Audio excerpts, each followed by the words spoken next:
ہر آنکھ میں ساری دنیا سمٹی ہوئی ہے، ایک انگشت میں لمحوں کی خبریں چلی آتی۔ لہذا پچھلے سال ایک بہت بڑا مسئلہ پیش آیا تھا۔ ایک مقرر، ایک مبلغ جو خود کو دھرم گرو کہتے ہیں، جسے ہندو بھی سنتی ہے، سکھ بھی سنتی ہے، عیسائیت بھی سنتی ہے، اہل تسنن بھی سنتے ہیں، جس کا سوشل میڈیا پہ بہت بڑا نام ہے، ذاکر نائک، نام سنا ہی ہوگا، ذاکر نائک۔ اس نے پلیٹ فارم سے اور اسٹیج سے ایک بات کہی تھی کہ اللہ مہربان ہے، اللہ رحم کرنے والا ہے، اللہ رحیم ہے، رحمان ہے، اس کا لطف و کرم عام ہے، لہٰذا ہم کسی کو برا نہیں کہیں، ہم کسی کو برا نہیں کہیں گے۔ لہٰذا اس نے کہا کہ ہماری نظر میں اور اس کے چاہنے والے کہ جو پیغام دیتا ہے کہ دیکھو ہماری نظر میں حسین بھی رضی اللہ ہے اور ملعون، سمجھ گئے ماشاء اللہ، سماعت پڑھے تو محمد کہ ہماری نظر میں حسین علیہ السلام جو پیکر ہدایت ہیں، جو نواسے رسول ہیں، ان کی شان و منزلت کو کیا بیان کرنا، لیکن یزید ہمارے نزدیک رحمت اللہ ہے، لعنت اللہ۔ جبکہ اس میٹر پہ، اس سلسلے میں علامہ شہنشاہ حسین نقوی صاحب نے بھی پاکستان کے اسٹیج پر گھیرا تھا، اس کے علاوہ بہت ہی نزاکت اور لطافت کے ساتھ اس مسئلے کو بیان کرتے ہوئے آگے بڑھ گئے۔ لیکن یہاں پر اسی جملے کو کہ ایک ایسا ویسا نہیں ہے جو منصوص من اللہ عادی، امام حسین علیہ السلام کی وہ ذات ہے کہ جس کے لیے ہدایت کا چراغ رسول اکرم نے کہا، جس کو کشتی نجات پیغمبر اکرم نے بتایا، جس کو کشتی نجات، جس کو ہدایت کا چراغ کائنات کا رسول بتائے، اس کا تقابل دنیا کے ایک پلید انسان سے کیا جائے، یہ اصلاً ممکن ہی نہیں ہے، یہ معقول بات نہیں ہے۔ لہذا پھر بھی ہم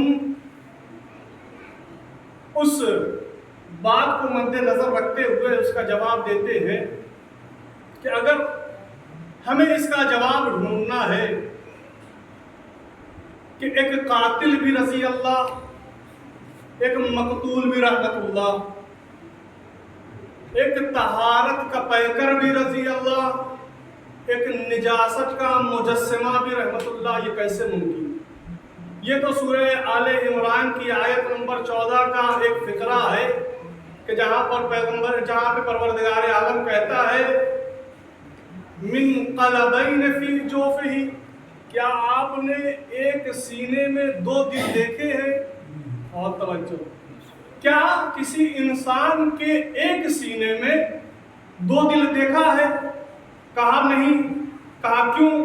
کہا کہ یہ قدرت کا قانون ہے، یہ قدرت کا تقاضا ہے کہ سینے میں ایک ہی دل دے گا، سینے میں ایک ہی دل ہوگا۔ میں کہوں گا کہ جب ایک دل ہے، مثال سے واضح کرتا چلوں، مثال کے طور پہ یہاں پہ بوتل رکھا ہے، بوتل میں اگر پانی ہوگا تو اس کی دو کیفیت ہوگی، یا پانی نجس ہوگا یا پانی پاک ہوگا،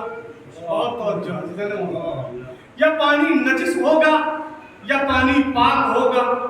اگر پانی پاک ہوگا تو پانی نجس نہیں ہوگا، اگر پانی پاک نہیں ہوگا، اس لیے کہ اس بوتل کے اندر اتنی کیفیت نہیں ہے، اتنی صلاحیت نہیں ہے کہ وہ نجاست کو بھی جمع کرے، طہارت کو بھی جمع کرے۔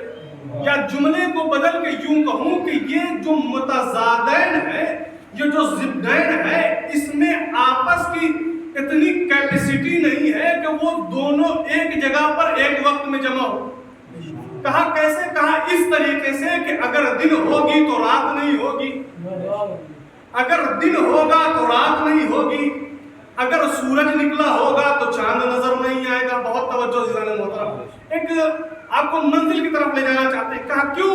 کہا کہ یہ سب ضد ہیں، پروردگار عالم نے انہیں ایک دوسرے کا ضد بنا کے بھیجا ہے کہ اگر رات ہوگی تو دن کی روشنی نہیں ہوگی، اگر سورج نکلا ہوگا تو چاند نظر نہیں آئے گا، اگر ایک ظرف میں نجاست ہوگی تو طہارت نہیں ہوگی، طہارت ہوگی تو نجاست نہیں ہوگی۔ کہا کیوں؟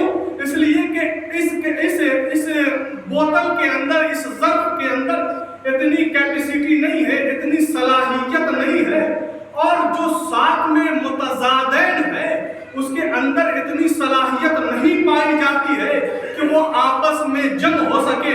میں کہوں گا کہ وہ کہ جو کہتے ہیں قاتل بھی رضی اللہ ہے، مقتول بھی رضی اللہ ہے، مقتول بھی رحمت اللہ ہے، قاتل بھی رضی اللہ ہے، یعنی حسین بھی رضی اللہ اور ملعون یزید بھی رحمت اللہ، تو میں کہوں گا جب دو چھوٹی سی شے آپس میں نجاست و طہارت جمع نہیں ہو سکتی تو پیکر طہارت ہو جو مجسمہ نجاست ہو وہ کیسے جمع ہو سکتا ہے؟ ایک صلوات پڑھے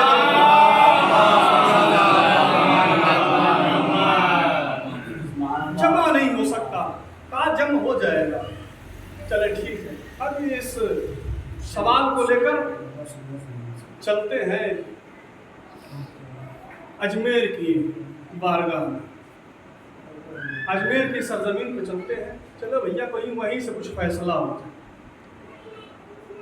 اجمیر کی سرزمین کس سے مشہور؟ خواجہ معین الدین چشتی، جو امام حسین علیہ السلام کے بہت بڑے شیخ، بہت بڑے چاہنے والے۔ میں نے کہا کہ چلے انہی سے فیصلہ لیتے ہیں۔ جیسے ہی اجمیر کے سرزمین پہ انسان پہنچا، گنبد پہ بعد میں نظر پڑی، ہر انسان کی 4 مصرے پہ پہلے نظر پڑتی، ربائی پہ پہلے نظر پڑتی۔ ربائی کیا ہے؟ شاہ اسد حسین، بادشاہ اسد حسین، دی اسد حسین، دی پناہ اسد حسین، سردار ندار، دست در دست یزید، حقا کی بنائے لا الہ اسد حسین۔ صلوات پڑھے بر محمد۔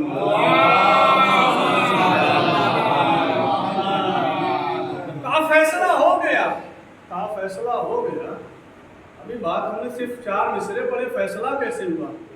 کہا فیصلہ یوں ہوا کہ جب ہم نے سرکار معین الدین چشتی کے روضے پہ گئے تو ان کے 4 مصرے پڑھے، شاہ اسد حسین، بادشاہ اسد حسین، دی اسد حسین، دی پناہ اسد حسین، سردار ندار، دست در دست یزید، حقا کی بنائے لا الہ اسد حسین۔